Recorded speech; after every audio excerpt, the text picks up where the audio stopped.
মানুষের মূল্য কত?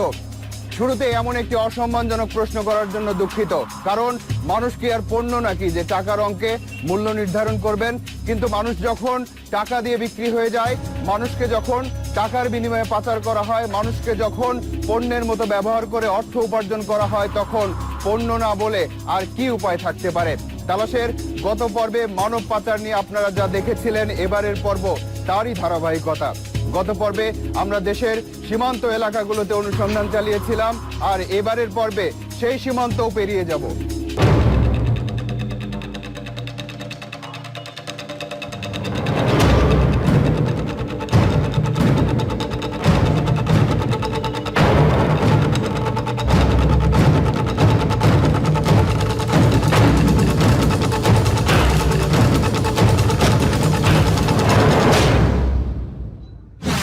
কেউ যায়, কাউকে যেতে বাধ্য করা হয়, কেউ আসে, কাউকে নিয়ে আসা হয়। বলছি দেশের সীমান্ত এলাকার এপার ওপারের কথা। তালাশের গত পর্বে শেষ দৃশ্যে আপনারা বেনাপোল স্থলবন্দর দিয়ে যে 7 জন নারীর দেশে ফেরার দৃশ্য দেখেছিলেন। এবার চলুন সেই শেষ দৃশ্য থেকেই শুরু করা যাক।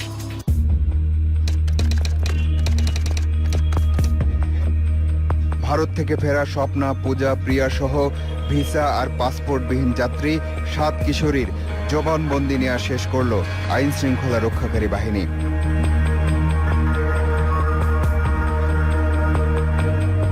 এবার তারা ঢাকার পথে, যেতে যেতে পাচার হওয়ার গল্প।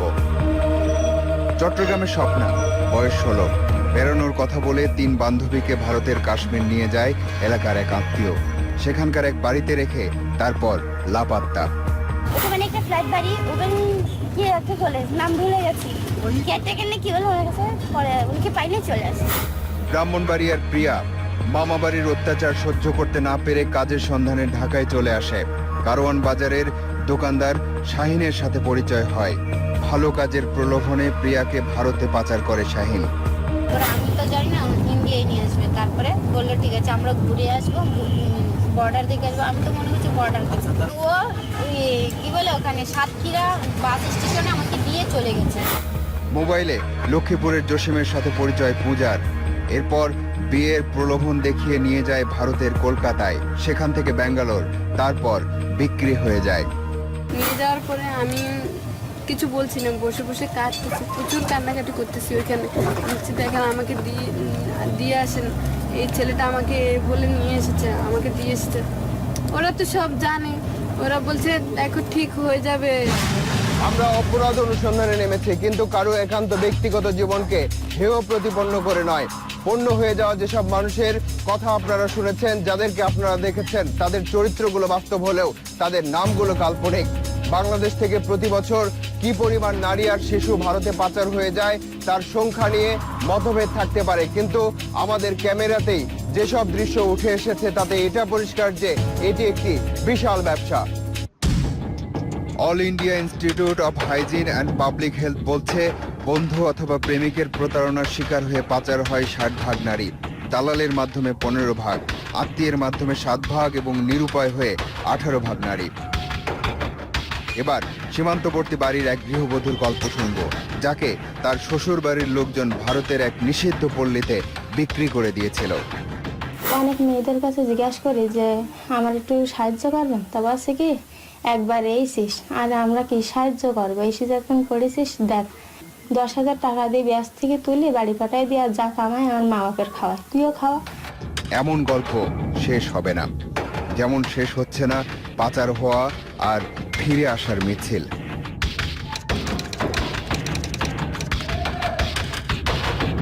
এ দৃশ্য দেখে মনে করতে পারেন ভারত থেকে কোনো সম্মেলন শেষ হয়তো ফিরেছে এসব নারী। 1 জন 2 জন নয়, 66 জন, সবাই পাচার হয়ে গিয়েছিল ভারতে।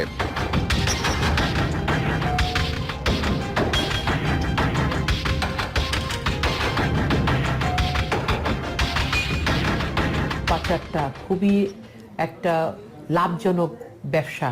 ভারতবর্ষ এবং বাংলাদেশের বিভিন্ন জায়গায় তারা বাড়ি নিয়ে এই পাচার মানব পাচার করে, বিশেষ করে মেয়েদেরকে। এভাবে কখনো 5 জন, কখনো 10 জন, কখনো বা তারও বেশি পাচার হওয়া নারী ও শিশুকে উদ্ধার করে আনা হয়। কিন্তু গত 10 বছরে যে প্রায় 5 লাখ নারী ও শিশু পাচার হয়ে গেছে, তার তুলনায় এ সংখ্যা খুবই নগণ্য। বছর বছর হিসেব করলে পাচার হওয়া মানুষের সংখ্যা বাড়তে থাকে পাচারকারীর সংখ্যাও। সেই পাচারকারীরা আবার সময়ে সময়ে তাদের কৌশল বদলায়।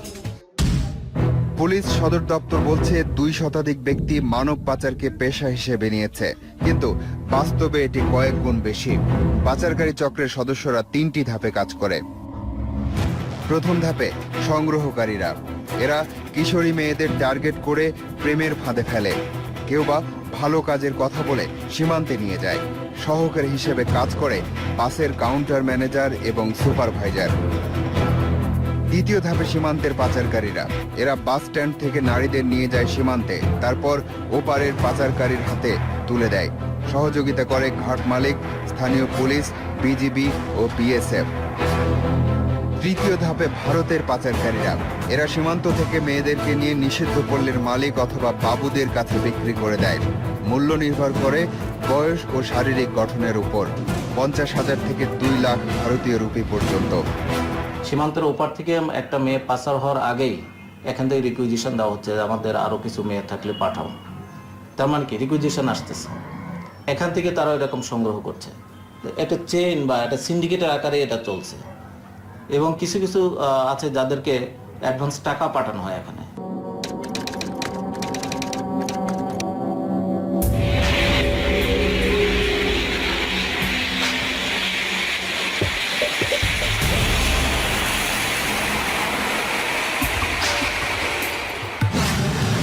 অনুসন্ধানে নামলে ঘটনা আমাদের যেখানে নিয়ে যায় আমরাও সেখানেই যাই।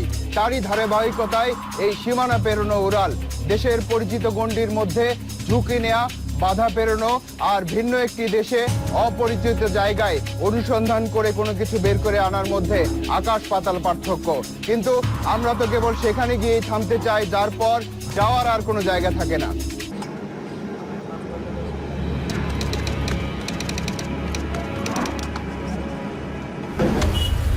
ট্যাক্সি ক্যাব চলল শহর কলকাতার উদ্দেশ্যে।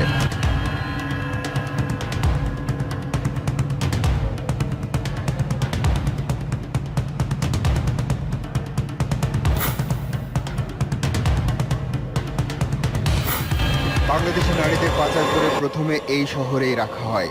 কলকাতাকে বলা হয় নারী পাচারের ট্রানজিট পয়েন্ট, আর মুম্বাই সহ অন্যান্য শহরগুলো অ্যাকুয়ারিয়াম। নারীদের কলকাতায় আনার বেশ কয়েকটি প্রতিষ্ঠিত রুট আছে। সেসব রুট দিয়ে এনে আবার বিক্রি করে ভারতের অন্যান্য শহরে। সাতক্ষীরা ও যশোরের বেনাপোল দিয়ে যেসব নারী ভারতে পাচার হয় তাদের উত্তর 24 পরগনার বসিরহাট, বনগাঁ ও হাবড়া দিয়ে আনে কলকাতায়। কলকাতার শিয়ালদা রেল স্টেশন, এই স্টেশন দিয়ে বাংলাদেশের নারীদের আবার বিক্রির উদ্দেশ্যে নিয়ে যায় বিভিন্ন শহরে।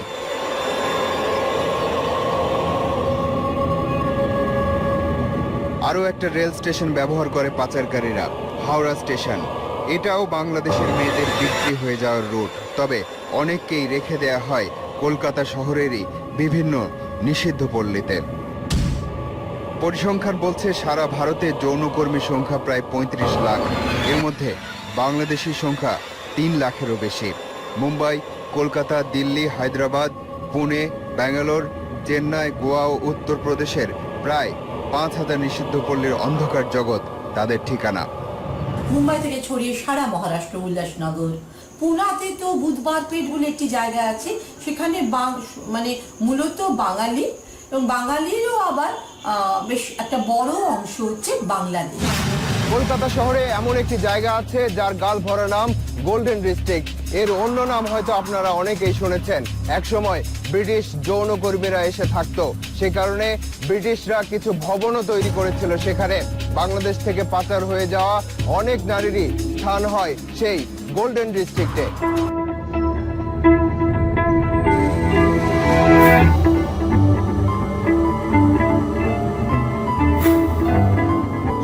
সবচেয়ে বড় নিষিদ্ধ পল্লী। অষ্টাদশ শতাব্দীর বাঙালি বাবু সম্প্রদায় এখানে তাদের উপপত্নীদের রাখতেন। এরপর ধীরে ধীরে যৌনকর্মীদের আস্তানা গড়ে ওঠে। এখানকার প্রায় 16,000 সোনাগাছির এক একটি বাড়ির নিয়ন্ত্রণ এক একজনের, তাদের বাবু বলা হয়। আমরা একটা বাড়িতে গেলাম, একজন যৌনকর্মী আর একজন বাবুকে পেলাম। আমাদের উদ্দেশ্য বাংলাদেশি মেয়েদের খোঁজ করা।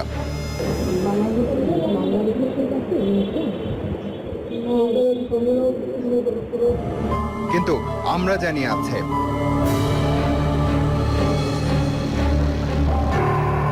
অনুসন্ধান করতে করতে একটি বাড়িতে এক বাংলাদেশি মেয়ের সন্ধান পাওয়া গেল, কিন্তু কোনোভাবে স্বীকার করে না সে একজন বাংলাদেশি।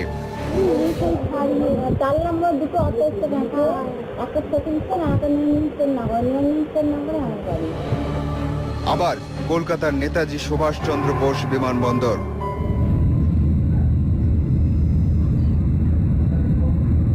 এবার গন্তব্য মুম্বাই।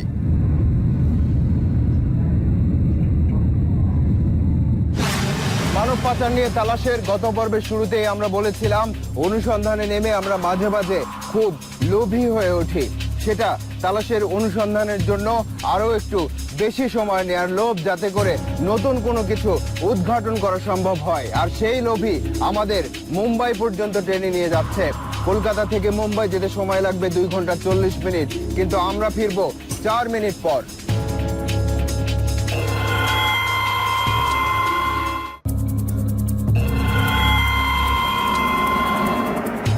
মুম্বাই ভারতের বাণিজ্যিক রাজধানী, পর্যটকদেরও আকর্ষণের জায়গা, কিন্তু আমাদের আকর্ষণ ভিন্ন জায়গায়।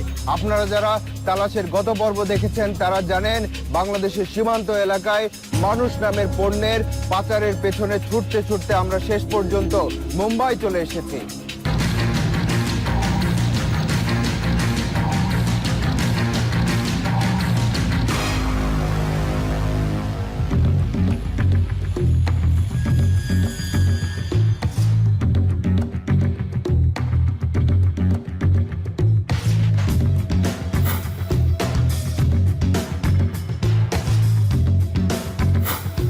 বলিউড ফিল্মের রংচঙে জগতের এই শহরে আমরা এসেছি ভিন্ন উদ্দেশ্যে।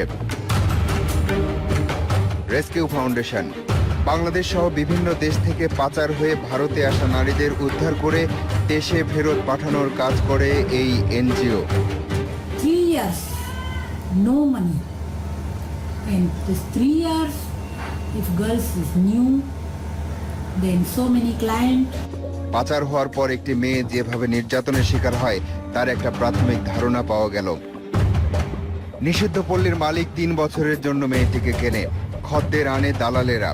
মেয়েটির 3 রাতের উপার্জনের একটা অংশ পায় দালাল, আর সবচেয়ে বড় অংশ পায় নিষিদ্ধ পল্লীর সেই মালিক। মেয়ের আয় শুধু খদ্দেরের দেয়া বকশিশ। চুক্তির 3 বছর পর মেয়েটি ছাড়া পায়। এরপর তার ঠিকানা হয় কোনো ফ্ল্যাট বাড়ি, আবাসিক হোটেল কিংবা কোনো বার।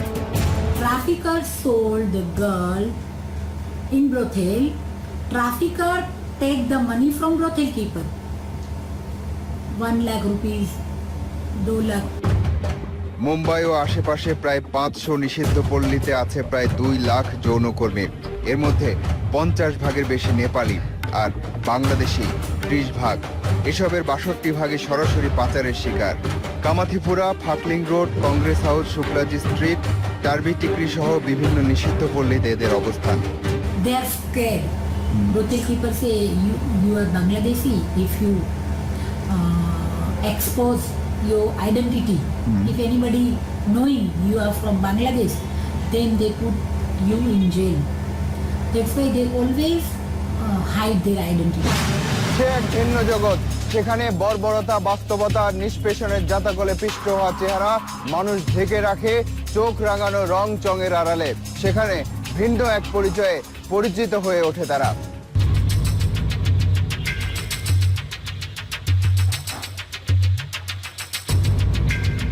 কামাথিপুরা নিষিদ্ধ পল্লী শুধু মুম্বাইয়ের নয়, বিশ্বের সবচেয়ে বড় নিষিদ্ধ পল্লী নাকি এই কামাথিপুরা।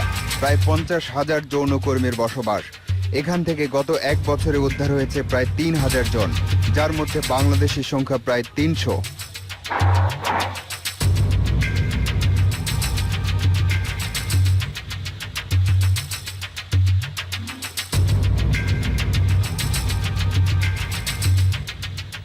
এবার আমরা মুম্বাই শহরের একটা বাড়ির সন্ধান পেয়েছি যেখানে বাংলাদেশি কিছু মেয়ে বিক্রি হয়ে এসে কাজ করছে।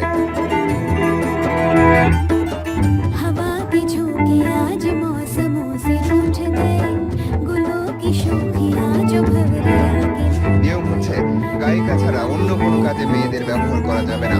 পাচার হয়ে আসা এসব মেয়ে গায়িকা নয়, অন্য কাজ করে। বাইরে পুলিশ দেখলেই ভেতরে সতর্ক সংকেত জ্বলে ওঠে, গলায় গায়িকা পরিচয়পত্র ঝুলিয়ে উঠে পড়ে মঞ্চে। দেখা হলো মুম্বাইয়ের হোটেল থেকে উদ্ধার হওয়া এক কিশোরীর সাথে। নাম প্রিয়া দাস, বাবা অর্জুন দাস, গ্রাম জয়ন্তপুর বনগাঁ, জেলা উত্তর 24 পরগনা। কিন্তু এটা তার আসল ঠিকানা নয়। পাচারকারী বাসুর দেয়া মিথ্যা নাম ঠিকানায় মুম্বাইয়ে অবস্থান করে বাংলাদেশের যশোরের মেয়ে নাদিয়া। উৎখালিতে নিয়ে গেল, নিয়ে যাওয়ার পরে ওইখান থেকে মোটরসাইকেলে করে নিয়ে গেল। নিয়ে যাওয়ার পরে একটা নদী ছিল, সেই নদীটা নৌকায় করে পার করলো, করে পাশে আরেকটা দালালের কাছে আমার দিল। সেই দালালটা ভ্যানে করে নিয়ে গেল আমার বাস স্ট্যান্ডে। বাস স্ট্যান্ড থেকে এসে বাসুদা মোটরসাইকেলে করে তার বাড়ির ওখানে নিয়ে গেল জয়ন্তীপুরে। বিক্রি হওয়ার পরের গল্পগুলো আরো ভয়ঙ্কর। সবাই বলেছে যে আমি এই কাজ করবো না, তারপরেও জবরদস্তি এখানে আমার কাজ করাছে। কিছুদিন কাজ করার পরে ওইখান থেকে আমার আরেকটা দালালের কাছে দিল। সে এরকম দিয়ে কাজ করে এবং পয়সা নেয়, তার বউকে দিয়েও সে কাজ করে। মানে আমার পয়সাটা যতদিন উসুল না করতে পারবে ততদিন ওরা ছাড়বে না আমাকে।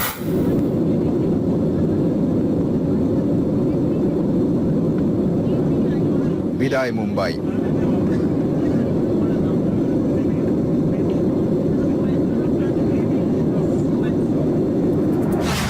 নাদিয়া বাংলাদেশে ফিরতে চায়, হয়তো আরো অনেকেই ফিরতে চায়, কিন্তু সবার ফেরার পথ আছে কিনা কে জানে। অথবা ফিরে আসলেও তারা পরিবর্তিত বা বৈরী পরিস্থিতির মুখোমুখি হবে কিনা কে জানে। আর ফেরাটাও কিন্তু এত সহজ নয়। উদ্ধার হওয়ার পরেও দুই দেশের মধ্যে চিঠি চালাচালি করতে করতেই চলে যায় কমপক্ষে 1 বছর। এবার যাচ্ছি কলকাতা থেকে 180 কিলোমিটার দূরে মুর্শিদাবাদের বহরমপুর।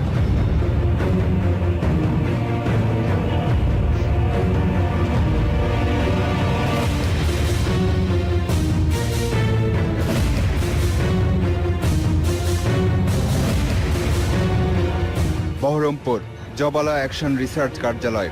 মুম্বাই ও দিল্লি থেকে উদ্ধার হওয়া মেয়েরা বাংলাদেশে যাবার অপেক্ষা এখানে। দেখা হলো নাসিমা, কেয়া, রেখা, রানিয়ার, মুক্তাদের সাথে। উদ্ধার হওয়ার পরও এদের কেউ কেউ 1 বছর ধরে অপেক্ষা করছে বাংলাদেশে ফেরার। সে যখন বুঝতে পারে দালালের চক্করে সে পড়ে গেছে এবং ওদের সে আর ফিরতে পারবে না, তখন সেই জীবনটাকে মেনে নেয় এবং তারা দেখে যে এখানে এসে সে অনেক টাকা রোজগার করতে পারছে। তাদের কাছ থেকেই শোনা কথা যে দিদি ওদেশে গিয়ে তো খেতে পাবো না, আমাকে 2 মাস 3 মাস পরে ফিরে আসতে হবে। কিচ্ছু উপায় নেই, অন্তত পক্ষে 70 থেকে 75% ফিরে আসে। বাংলাদেশের ঢাকার মেয়ে রানী। বাংলাদেশে যে আমার যদি তেমন একটা ভালো কাজ দেয় আমি করবো, না দিলে তো কিছু করেন না, না দিলে তো চলে আসতে হবে আবার বোম্বাই। ফেরার সময় হয়ে এলো, কলকাতা টু ঢাকা।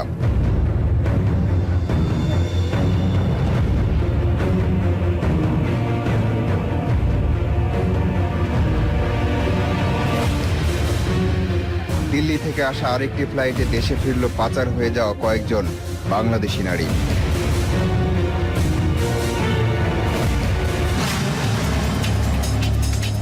এই মানুষ পাচারের ব্যবসা, এই ফিরে আসা আর এই বদলে যাওয়ার ঘটনা হয়তো চলতেই থাকবে।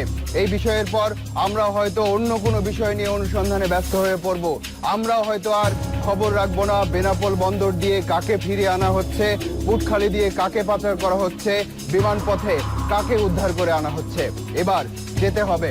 আজ চলে যাচ্ছি কিন্তু যাচ্ছি না। পরবর্তী অনুসন্ধান শেষে তালাশ টিম আবারও এসে দাঁড়াবে আপনাদের সামনে। দর্শক, আপনাদেরকে নিয়ে, আপনাদের জন্য এই অনুষ্ঠান। লিখুন এই ঠিকানায়। প্রযোজক তালাশ, ইন্ডিপেন্ডেন্ট টেলিভিশন, 149 150 তেজগাঁও শিল্প এলাকা, ঢাকা 1208।